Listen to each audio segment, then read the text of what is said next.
வணக்கம். 7ஆம் வகுப்பு தமிழ் பாடம் படிச்சுட்டு இருக்கோம். அதாவது முதல் பருவம் இயல் 1ல் சொலவடைகள் முடிச்சிட்டோம். இப்போ அடுத்து நாம் பார்க்க போகிறது கற்கண்டு. கற்கண்டில் என்ன கொடுத்துருக்காங்கன்னா இலக்கணம் கொடுத்துருக்காங்க. இலக்கணத்தில் எதுனா குற்றிய லுகரம் குற்றிய லிகரம் அப்படின்னு கொடுத்துருக்காங்க. பாருங்கள், நம்ம முந்தைய வகுப்பில் படித்ததை கொஞ்சம் நினைவுபடுத்தலாம். அதாவது தமிழ் எழுத்துக்கள் மொத்தம் எத்தனை? 247 எழுத்துக்கள். இந்த எழுத்துக்களுக்கு என்ன செஞ்சுருக்காங்க? ஒவ்வொரு பெயர் கொடுத்துருக்காங்க, அப்படிதானே? அதாவது உயிரெழுத்து, மெய் எழுத்து, உயிர்மெய் எழுத்து, ஆயுத எழுத்து, இதெல்லாம் சேர்ந்து தான் மொத்தம் 247 எழுத்தாக இருக்குது. இந்த 247 எழுத்தில் என்ன அடுத்து எப்படி பிரிக்கிறாங்கன்னா, தமிழ் எழுத்துக்களை முதல் எழுத்து சார்பெழுத்து என 2 வகையாக பிரிப்பர். அதாவது முதல் எழுத்து சார்பெழுத்துன்னு என்ன செய்கிறாங்க? 2 வகையாக பிரிக்கிறாங்க. எப்படி? முதல் எழுத்துனா என்னது? எதெல்லாம் சேர்ந்து வருது பாருங்க. உயிர் 12 மெய் 18 ஆகிய 30 எழுத்துக்களும் முதல் எழுத்துக்கள் எனப்படும். உயிர் 12 மெய் 18. அப்போ உயிரெழுத்து உங்களுக்கு ஏற்கனவே தெரியும், அப்படி தானே? எதையெல்லாம் உயிரெழுத்துன்னு சொல்லுவோம்? அ ஆ இ ஈ உ ஊ ஏ ஏ ஐ ஓ ஓ ஔ, இதெல்லாம் உயிரெழுத்து. அக்கு ஆயுத எழுத்து. மெய் எழுத்து இக் இங் இச் இஞ்ச் இட் இன் இத் இந்த் இப் இம் இ இர் இல் யுவ் இல் இல் இட் இன் ஆகிய 18 எழுத்து தானே மெய் எழுத்துக்கள். அப்போ இது 2 சேர்ந்து முதல் எழுத்துக்கள் என்பது. அதுக்கப்புறம் சார்பெழுத்து 10 வகைப்படும் சொல்கிறாங்க பாருங்க. அவை உயிர்மெய், ஆயுதம், உயிரிழபடை, ஒற்றளபடை, குற்றிய லுகரம், குற்றிய லிகரம், ஐகார குறுக்கம், ஔகார குறுக்கம், மகர குறுக்கம், ஆயுத குறுக்கம் என்பனவாகும். படிச்சிட்டீங்களா? இது ஏற்கனவே முந்தைய வகுப்பில் என்ன செஞ்சுருக்கோம்? படிச்சிருக்கோம், அப்படி தானே? 10 சார்பெழுத்து 10 வகைப்படும். அதில் முதல்ல நாம் படிக்க போகிறது என்னதுன்னா, குற்றிய லுகரம் குற்றிய லிகரம். குற்றிய லுகரம் குற்றிய லிகரம். அதில் முதலாக குற்றிய லுகரம் பாருங்க. குழந்தை, வகுப்பு, பாக்கு ஆகிய சொற்களை சொல்லி பாருங்கள். 3 சொற்களிலும் கு என்னும் எழுத்தை உச்சரிப்பதில் வேறுபாடு இருப்பதை உணரலாம். அவ்வெழுத்து சொல்லின் முதலிலும் இடையிலும் வரும்பொழுது முழுமையாக ஒலிக்கிறது. சொல்லின் இறுதியில் வரும்பொழுது ஒரு மாத்திரைக்கு பதிலாக அரை மாத்திரை அளவே ஒலிக்கிறது. சொல்ற புரியுதுங்களா? நம்ம சொல்லும் போதே முதல் எழுத்துக்கு எப்பவுமே அழுத்தம் கொடுப்போம், அப்படி தானே? அதாவது இடையில வர்ற எழுத்துக்கும் அழுத்தம் கொடுப்போம். ஆனால் இறுதியாக வரக்கூடிய எழுத்துக்கு நாம் என்ன செய்ய மாட்டோம்? அழுத்தம் கொடுத்து சொல்ல மாட்டோம். பாருங்க, குழந்தை, வகுப்பு, வகுப்புவ வகுப்பு, பாக்கு கூ கூவ பாக்கு சொல்கிறோமா? அப்போ அதுதான் அரை மாத்திரை அளவு தான் ஒலிக்கும். அதே மாத்திரைன்னு அளவு கொடுக்குறாங்க. நீங்கள் ஏற்கனவே படிச்சிருப்பீங்கன்னு நினைக்கிறேன்.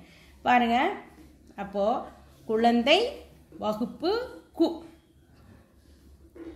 அந்த எழுத்துக்கள் முதல்ல வரும்போது எப்படி இருக்குது, இடையில் வரும்போது அதனுடைய உச்சரிப்பு எப்படி இருக்குது, இறுதியாக வரும்போது இதுதான் நம்ம என்ன செய்கிறோம்? கவனிக்கணும். சரிங்களா? அப்போ அரை மாத்திரை அளவே இறுதியாக வரும்போது ஒலிக்குது. அப்போ தான் குசுடு துபுரு ஆகிய 6 வல்லின உகரங்களும் சொல்லின் இறுதியில் வரும்போது ஒரு மாத்திரைக்கு பதிலாக அரை மாத்திரை அளவே ஒலிக்கும். இவ்வாறு தனக்குரிய ஓசையில் குறைந்து ஒலிக்கும் உகரம் குற்றிய லுகரம். அப்போ குற்றிய லுகரம் என்றால் என்ன? தனக்குரிய ஓசையில் குறைந்து ஒலிக்கும் உகரம் குற்றிய லுகரம் எழுத்துக்களில். சரிங்களா? குசுடு துப்புரு அதான் குறுமை பிளஸ் இயல் பிளஸ் உகரம் குற்றிய லுகரம். விளக்கமாக சொல்லியிருக்காங்களா? அப்புறம் எடுத்துக்காட்டு கொடுத்துருக்காங்க பாருங்க. காசு, எஃகு, பயறு, பாட்டு, பந்து, சால்பு. சரிதானா? அப்போ சூவ காசு, எஃகு, கூவ ஹு சொல்கிறோமா? பயறு ரு. அப்போ அதனுடைய ஓசையில் நம்ம என்ன செய்கிறோம்? குறுகி ஒலிக்கிறோம். பாருங்க, தனிக்குறில் எழுத்தை அடுத்து வரும் வல்லின உகரங்கள் ஒரு மாத்திரை அளவுக்கு முழுமையாக ஒலிக்கும். வல்லினம் அல்லாத உகரங்கள் எப்போதும் முழுமையாகவே ஒலிக்கும். இவ்வாறு ஓசை குறையாமல் ஒரு மாத்திரை அளவில் முழுமையாக ஒலிப்பதை முற்றியலுகரம். புரியுதுங்களா? அதாவது தனிக்குறில் குறில் எழுத்து ஏற்கனவே நம்ம உயிர் எழுத்த 12ல் என்ன செஞ்சுருக்கோம், குறில் நெடில் பிரிச்சிருக்கோம். அதில் குறில் எழுத்து குறுகி ஒலிக்கக்கூடிய எழுத்துக்கள், நெடில் எழுத்து நீண்டு ஒலிக்கக்கூடிய எழுத்துக்கள் இருக்குது. அதில் பாருங்கள், வல்லினம் அல்லாத உகரங்கள் அதே மாதிரி மெய் எழுத்தில் நாம் என்ன செஞ்சுருக்கோம், 3 வகையாக பிரிச்சிருக்காங்களா, வல்லின எழுத்துக்கள், மெல்லின எழுத்துக்கள், இடையின எழுத்துக்கள். அப்புறம் அதைத்தான் சொல்லியிருக்கு பாருங்கள், தனிக்குறில் எழுத்தை அடுத்து வரும் வல்லின உகரங்கள். எடுத்துக்காட்டு கொடுத்துருக்காங்க பாருங்க, புகு தனிக்குறில் புகு, ஊக்கு அடுத்து கு வருதா, பாக்கு அடுத்து ஆ சவுண்டு, ஊ சவுண்டு, ஆ சவுண்ட், ஆ ஈ அப்படி அழுத்தம் கொடுத்து சொல்றது நெடில் எழுத்துக்கள் சொல்லுவோம். இது குறியில் எழுத்துக்கு அடுத்து வருந்த உகரங்கள். சரியா? ஊ சுத்தம் எல்லாம் என்ன செய்யும், முழுமையாக சொல்லுவோம். புகு புகு சொல்ல மாட்டோம், பிகு அப்படி சொல்ல மாட்டோம். பசு பசு அப்படி சொல்ல மாட்டோம். பசு அதாவது முழுமையாக ஒலிக்கிறோமா, அப்போ இதுக்கு பேர் முற்றியலுகரம் அப்படின்னு சொல்கிறாங்க. அதுக்கு எடுத்துக்காட்டு கொடுத்துருக்காங்களா, புகு, பசு, வீடு, விடு, அது, வரு, மாவு, ஏழு, அதெல்லாம் முற்றியலுகரங்கள். இது தெரிந்து கொள்வோம் போட்டிருக்காங்க, நீங்கள் படித்து பார்த்துக்கிடுங்க. அடுத்து பாருங்க, குற்றியலுகரத்தையே 6 வகையாக பிரிக்கின்றது. குற்றியலுகரத்தை 6 வகையாக என்னதெல்லாம், எதன் அடிப்படையில் வச்சு குற்றியலுகரத்தை 6 வகையாக பிரிக்கிறாங்க? தனக்கு முன்னுள்ள எழுத்து, அதாவது குற்றியலுகரத்துக்கு குசுடு துபுருக்கு, குசுடு துபுரு குற்றியலுகரம் படிச்சுங்க. அந்த 6 எழுத்தும், அந்த 6 எழுத்துக்கும் முன்னால் உள்ள எழுத்து எதா வருதோ, அதாவது உயிராக வந்தா, உயிர் எழுத்தா வந்தா அதை தொடர், உயிர் தொடர் குற்றியலுகரம். மெய் எழுத்தா வந்தா எப்படி, வல்லின எழுத்தா வந்தா எப்படி, மெல்லின வந்த எழுத்தா அந்தந்த பெயருக்கு தகுந்த முன்னால் உள்ள எழுத்தை பொறுத்தும் 6 வகையாக பிரிச்சிருக்காங்க. இதெல்லாம் பாருங்கள், இந்த பூவில் போட்டிருக்காங்க பாருங்கள். நெடில் தொடர் குற்றியலுகரம், வன்தொடர் குற்றியலுகரம், ஆயுதத்தொடர் குற்றியலுகரம், உயிர் தொடர் குற்றியலுகரம், மென்தொடர் குற்றியலுகரம், இடைத்தொடர். அப்போ பாருங்கள், முதல் நெடில் தொடர், ஆயுதத்தொடர், உயிர் தொடர், வன்தொடர், மென்தொடர், இடைத்தொடர், இப்படி 6 எழுத்தாக பிரித்து காட்டியிருக்காங்க, பிரித்து சொல்லியிருக்காங்க. இப்போ பாருங்கள், அடுத்து உங்களுக்கு எடுத்துக்காட்டோட ஒன்றுக்கும் விளக்கம் கொடுத்துருக்காங்க பாருங்கள். குற்றியலுகரத்தின் வகைகள். குற்றியலுகரம் தனக்கு முன் உள்ள எழுத்தை கொண்டு 6 வகையாக பிரிக்கப்படும். 1. நெடில் தொடர் குற்றியலுகரம். அப்போ முன்னால் உள்ள எழுத்து நெடிலாக இருந்தால் அதுக்கு பேர், அந்த வார்த்தைக்கு பேர் என்ன சொல்கிறாங்க, நெடில் தொடர் குற்றியலுகரம். தனி நெடிலை தொடர்ந்து வரும் குற்றியலுகரம் நெடில் தொடர் குற்றியலுகரம் எனப்படும். இவை ஈரெழுத்து சொற்களாக மட்டும் அமையும். அதாவது 2 எழுத்து மட்டும்தான் இருக்கும், அதற்கு மேற்பட்ட எழுத்துக்கள் வராது.